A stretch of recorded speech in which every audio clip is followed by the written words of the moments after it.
Chapter 6. The recorded voice ceased. For a moment the record player hummed voicelessly. Loud in the silence, a photocell acted with a double click, opening one segment of the sun shielding and closing another at the opposite side of the dome. Space Commodore Alex Napier glanced up from his desk and out at the harshly angular landscape of Xerxes and the blackness of airless space beyond the disquietingly close horizon. Then he picked up his pipe and knocked the heel out into the ashtray. Nobody said anything. He began packing tobacco into the bowl. "Well, gentlemen?" he invited comment. "Pancho?" Captain Conrad Greibenfeld, the exec, turned to Lieutenant Ibarra, the chief psychologist. "How reliable is this stuff?" Ibarra asked. "Well, I knew Jack Holloway 30 years ago, on Fenris, when I was just an ensign. He must be past 70 now," he parenthesized. "If he says he saw anything, I'll believe it. And Bennett Rainsford's absolutely reliable, of course." "How about the agent?" Ibarra insisted. He and Stephen Aelborg, the intelligence officer, exchanged glances. He nodded, and Aelborg said, "One of the best. One of our own, Lieutenant J.G., Naval Reserve. You don't need to worry about credibility, Pancho." "They sound sapient to me," Ibarra said. "You know, this is something I've always been half hoping and half afraid would happen." "You mean an excuse to intervene in that mess down there?" Greibenfeld asked. Ibarra looked blankly at him for a moment. No, I meant a case of borderline sapience, something our sacred talk and build a fire rule won't cover. Just how did this come to our attention, Stephen? "Well, it was transmitted to us from Contact Center in Mallorysport late Friday night. There seemed to be a number of copies of this tape around. Our agent got hold of one of them and transmitted it to Contact Center, and it was relayed on to us with the agent's comments," Aelborg said. Contact Center ordered a routine surveillance inside Company House and, to play safe, at the Residency. At the time, there seemed no reason to give the thing any beat-to-quarters and man-guns treatment, but we got a report on Saturday afternoon, Mallorysport time, that is, that Leonard Kellogg had played off the copy of the tape that Juan Jimenez had made for file and had alerted Victor Grego immediately. Of course, Grego saw the implications at once. He sent Kellogg and the chief company psychologist, Ernst Malin, out to Beta Continent with orders to brand Rainsford's and Holloway's claims as a deliberate hoax. Then, the company intends to encourage the trapping of fuzzies for their fur, in hopes that the whole species will be exterminated before anybody can get out from Terra to check on Rainsford's story. I hadn't heard that last detail before.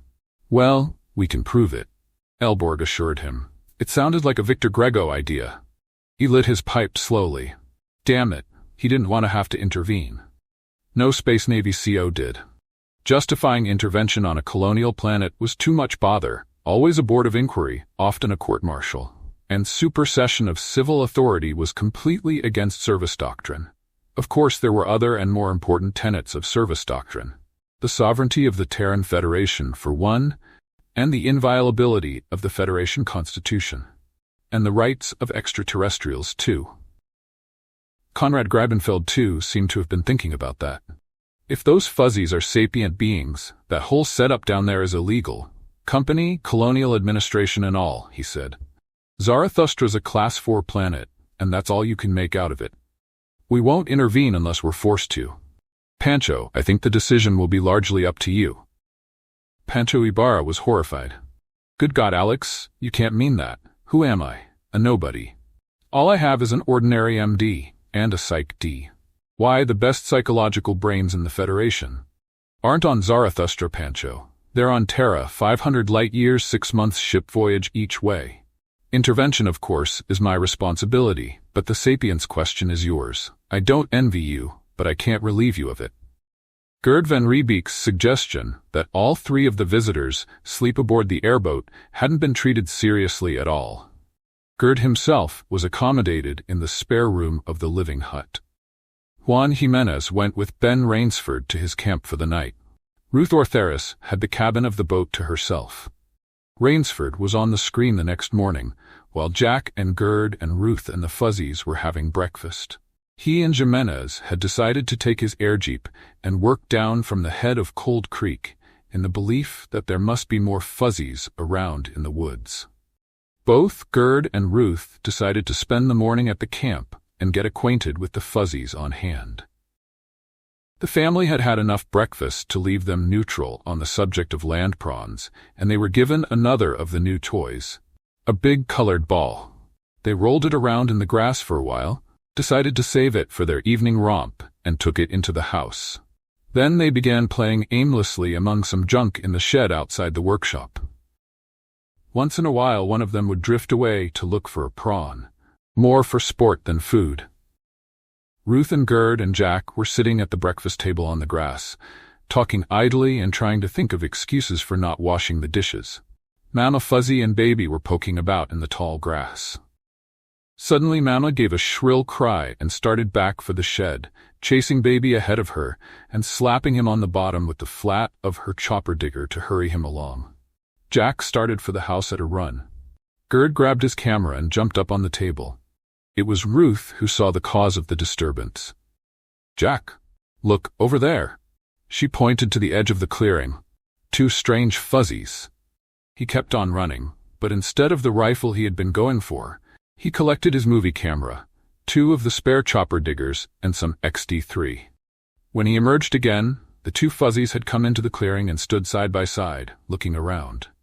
Both were females, and they both carried wooden prawn killers. "You have plenty of film?"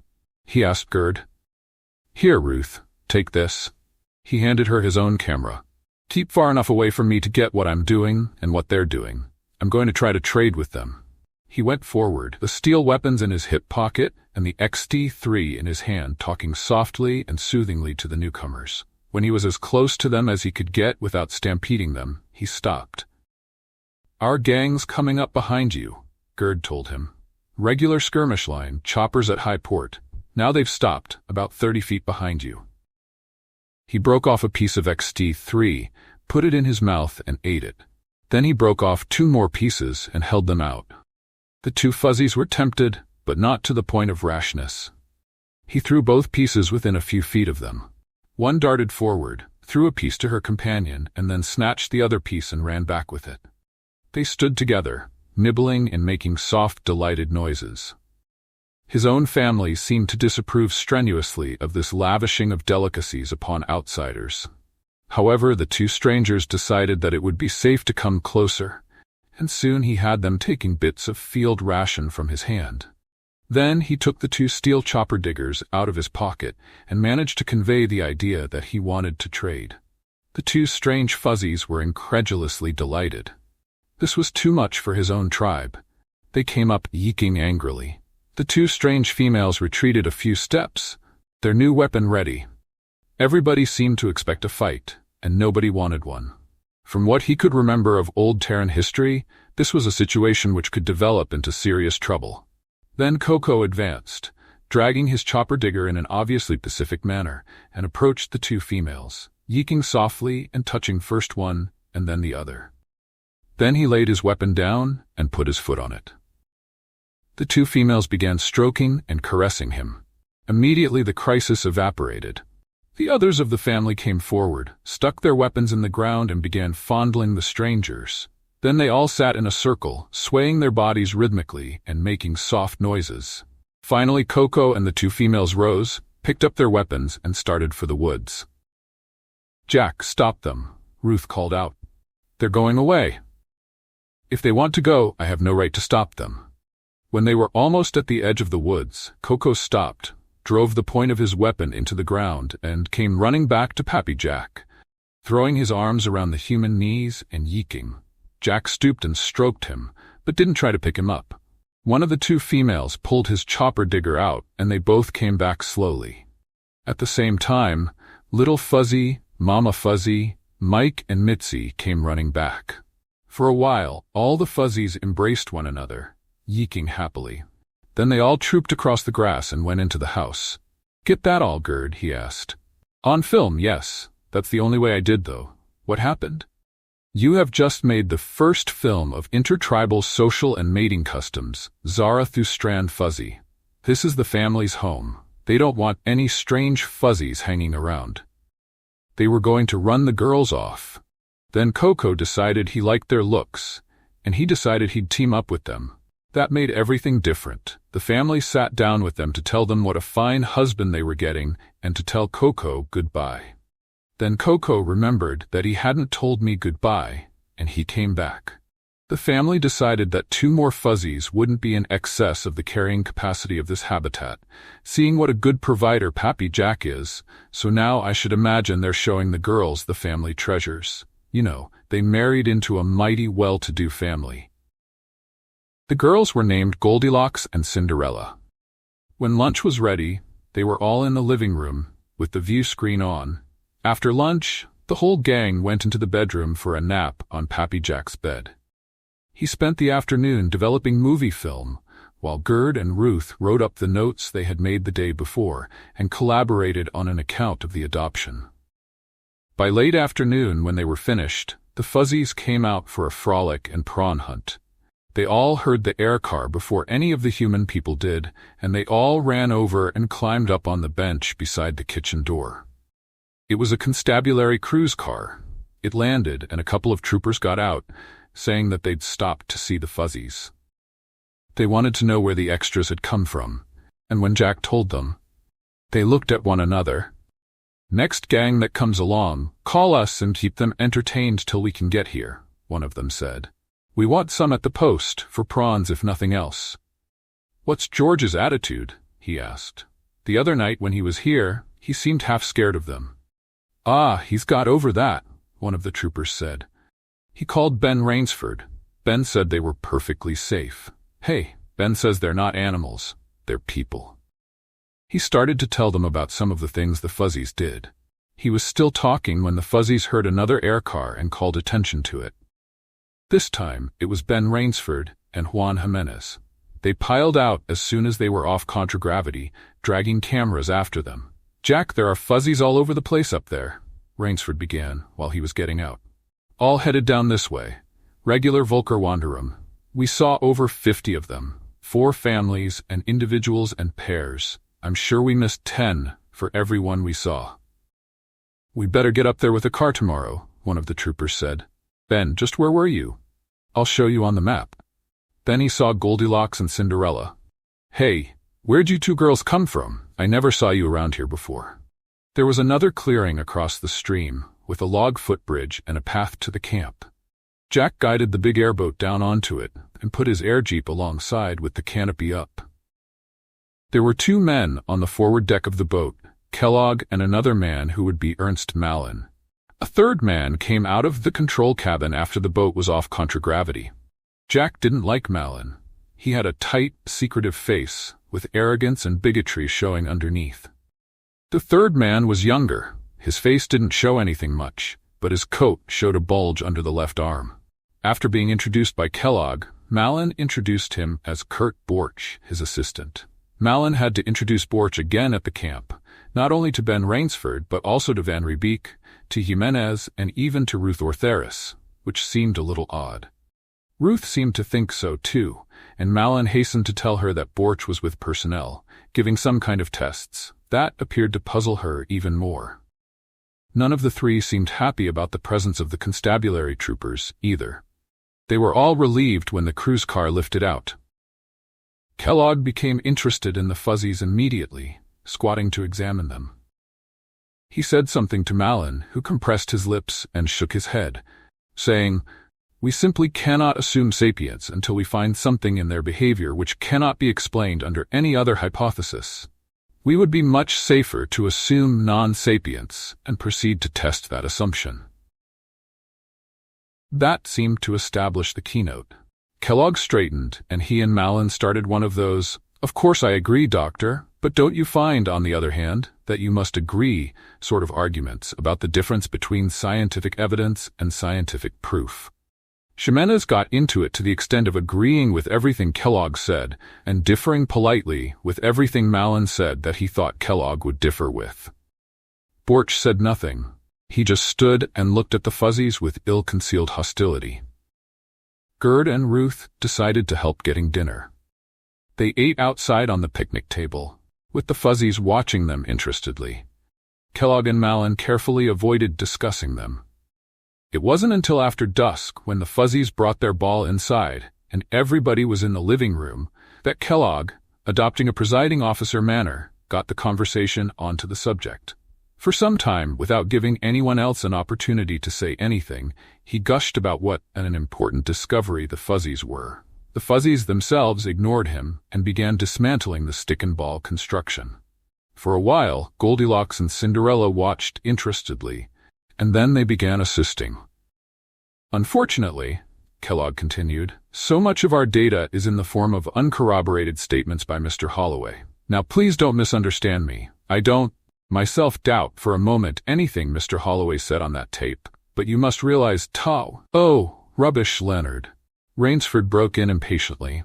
"I'm a professional scientist of a good many more years standing than you, and I accept Jack Holloway's statements. A frontiersman like Jack is a very careful and exact observer. People who aren't don't live long on frontier planets." "Now please don't misunderstand me," Kellogg reiterated. "I don't doubt Mr. Holloway's statements. I was just thinking of how they would be received on Terra." "I shouldn't worry about that, Leonard. The Institute accepts my reports, and I'm vouching for Jack's reliability. I can substantiate most of what he told me from personal observation." "Yes, and there's more than just verbal statements," Gerd van Riebeek chimed in. "A camera is not a non-qualified observer. We have quite a bit of film of the fuzzies." "Oh, yes, there was some mention of movies," Mullen said. "You don't have any of them developed yet, do you?" "Quite a lot, everything, except what was taken out in the woods this afternoon. We can run them off right now." He pulled down the screen in front of the gun rack, got the film, and loaded his projector. The fuzzies, who had begun on a new stick-and-ball construction, were irritated when the lights went out, then wildly excited when Little Fuzzy, digging a toilet pit with the wood chisel, appeared. Little Fuzzy in particular was excited about that.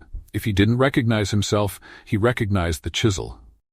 Then there were pictures of Little Fuzzy killing and eating land prawns, Little Fuzzy taking the nut off the bolt and putting it on again, and pictures of the others, after they had come in, hunting and at play. Finally, there was the film of the adoption of Goldilocks and Cinderella. "What Juan and I got this afternoon, up in the woods, isn't so good, I'm afraid," Rainsford said when the show was over and the lights were on again. "Mostly, it's rear views disappearing into the brush. It was very hard to get close to them in the Jeep. Their hearing is remarkably acute. But I'm sure the pictures we took this afternoon will show the things they were carrying. Wooden prawn killers like the two that were traded from the new ones in that last film."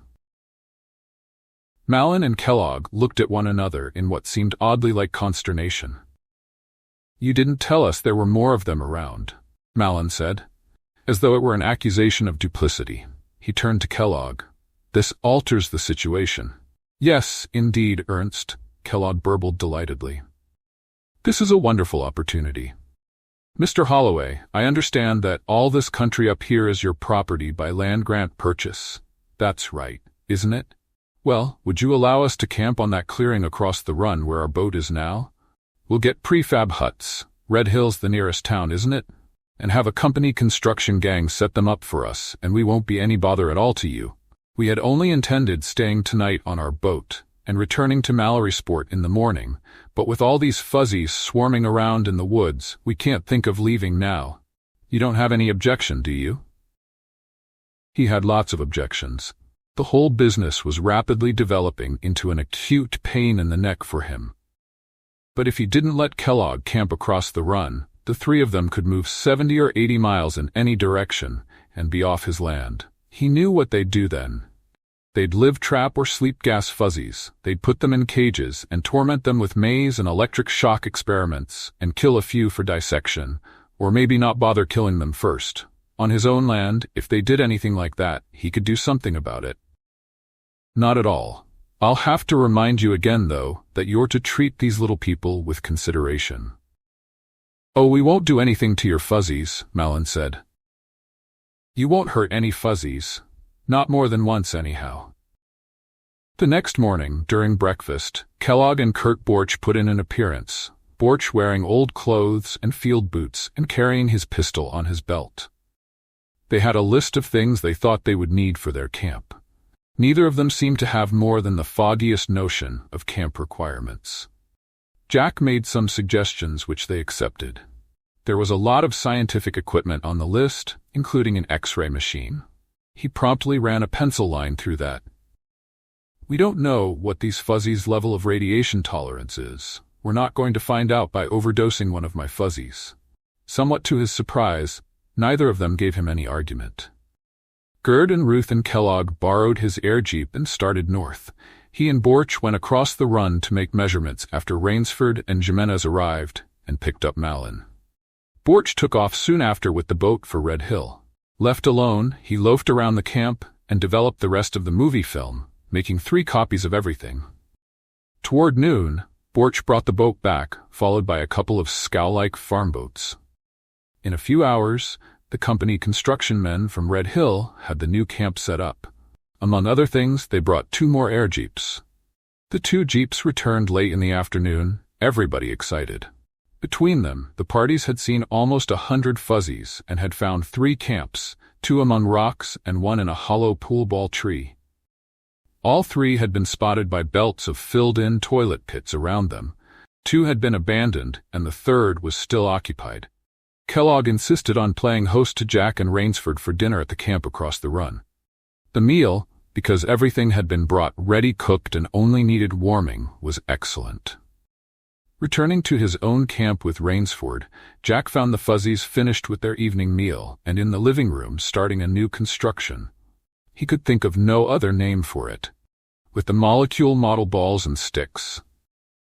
Goldilocks left the others and came over to him with a couple of balls fastened together, holding them up with one hand while she pulled his trouser leg with the other. Yes, I see. It's very beautiful, he told her. She tugged harder and pointed at the thing the others were making. Finally, he understood. She wants me to work on it too, he said. Ben, you know where the coffee is. Fix us a pot. I'm going to be busy here. He sat down on the floor and was putting sticks and balls together when Ben brought in the coffee. This was more fun than he'd had in a couple of days. He said so while Ben was distributing XT3 to the fuzzies. Yes, I ought to let you kick me all around the camp for getting this started, Rainsford said, pouring the coffee. I could make some excuses, but they'd all sound like I didn't know it was loaded. Hell, I didn't know it was loaded either. He rose and took his coffee cup, blowing on it to cool it. What do you think Kellogg's up to, anyhow? That whole act he's been putting on since he came here is phony as a 9-sol bill. What I told you, evening before last, Rainsford said. He doesn't want non-company people making discoveries on Zarathustra. You notice how hard he and Malin are straining to talk me out of sending a report back to Terra before he can investigate the fuzzies? He wants to get his own report in first. Well, the hell with him. You know what I'm going to do? I'm going home, and I'm going to sit up all night getting the report into shape. Tomorrow morning I'm going to give it to George Lunt and let him send it to Mallory Sport in the constabulary mail pouch. It'll be on a ship for Terra before any of this gang knows it's been sent. Do you have any copies of those movies you can spare? About 1.5 miles. I made copies of everything, even the stuff the others took. Good, we'll send that too. Let Kellogg read about it in the papers a year from now. He thought for a moment, then said, Gerd and Ruth and Juan are bunking at the other camp now. Suppose I move in here with you tomorrow. I assume you don't want to leave the fuzzies alone while that gang's here. I can help you keep an eye on them. But, Ben, you don't want to drop whatever else you're doing. What I'm doing now is learning to be a fuzzyologist, and this is the only place I can do it. I'll see you tomorrow, after I stop at the constabulary post. The people across the run, Kellogg, Malin and Borch and Van Riebeek, Jimenez and Ruth Ortheris, were still up when Rainsford went out to his air jeep. After watching him lift out, Jack went back into the house, played with his family in the living room for a while, and went to bed. The next morning he watched Kellogg, Ruth and Jimenez leave in one jeep, and shortly after, Malin and Van Riebeek in the other. Kellogg didn't seem to be willing to let the 3 who had come to the camp first wander around unchaperoned. He wondered about that. Ben Rainsford's air jeep came over the mountains from the south in the late morning and settled onto the grass. Jack helped him inside with his luggage, and then they sat down under the big feather-leaf trees to smoke their pipes and watch the fuzzies playing in the grass. Occasionally they saw Kurt Borch pottering around outside the other camp. I sent the report off, Rainsford said, then looked at his watch. It ought to be on the mail boat for Mallory Sport by now. This time tomorrow it'll be in hyperspace for Terra. We won't say anything about it. Just sit back and watch Len Kellogg and Ernst Malin working up a sweat, trying to talk us out of sending it. He chuckled. I made a definite claim of sapience. By the time I got the report in shape to tape off, I couldn't see any other alternative. Damned if I can. You hear that, kids? He asked Mike and Mitzi, who had come over and hoped that there might be goodies for them. Uncle Ben says you're sapient. Yeek? They want to know if it's good to eat. What'll happen now? Nothing, for about a year. 6 months from now, when the ship gets in, the Institute will release it to the press, and then they'll send an investigation team here. So will any of the other universities or scientific institutes that may be interested. I suppose the government will send somebody too. After all, sub-civilized natives on colonized planets are wards of the Terran Federation.